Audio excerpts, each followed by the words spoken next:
Une fois la taille de votre four à vapeur déterminée, vous choisirez votre appareil en fonction de l'usage que vous souhaitez en faire.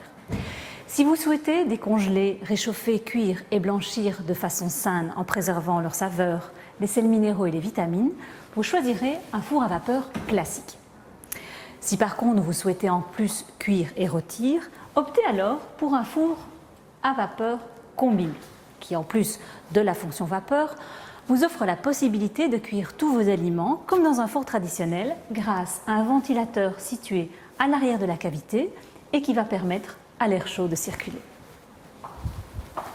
Les fours à vapeur sont bien entendu alimentés en eau. Si vous ne disposez pas d'une alimentation extérieure, alors vous choisirez un four à vapeur muni d'un réservoir d'eau intégré. Celui-ci est généralement bien accessible.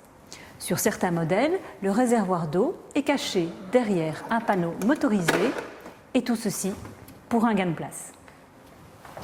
Généralement, la vapeur est créée dans l'enceinte de cuisson.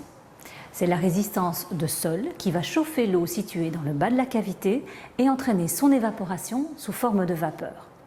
Chez certains fabricants, un générateur vapeur situé à l'arrière de la cavité va chauffer l'eau et injecter directement celle-ci sous forme de vapeur dans la cavité.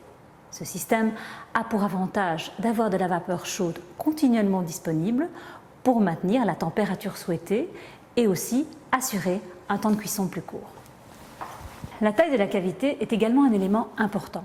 Que vous soyez célibataire, en couple ou en famille nombreuse, vos besoins ne sont pas les mêmes et mieux vaut choisir un four à vapeur avec la cavité intérieure adéquate. Les plats qui sont fournis avec les fours vapeur vous offrent une multitude de possibilités d'arrangement sur plusieurs niveaux de cuisson. De cette manière, vous pourrez aisément trouver la solution pour cuire tous vos aliments en même temps. Des programmes automatiques de cuisson équipent aussi certains fours à vapeur. Il vous suffit simplement de sélectionner le type d'aliment, viande, bœuf, roast beef par exemple, le type de cuisson, rôtir, et également le résultat souhaité, bien cuit. Le four va s'occuper lui-même de régler la température et la durée de cuisson. Alors, certains modèles, certaines marques disposent de plus de 200 programmes automatiques de cuisson pour vous faciliter la vie.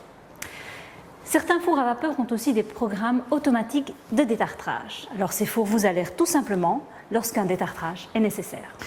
Et pour terminer, optez-vous plutôt pour un four à vapeur avec pression ou sans pression?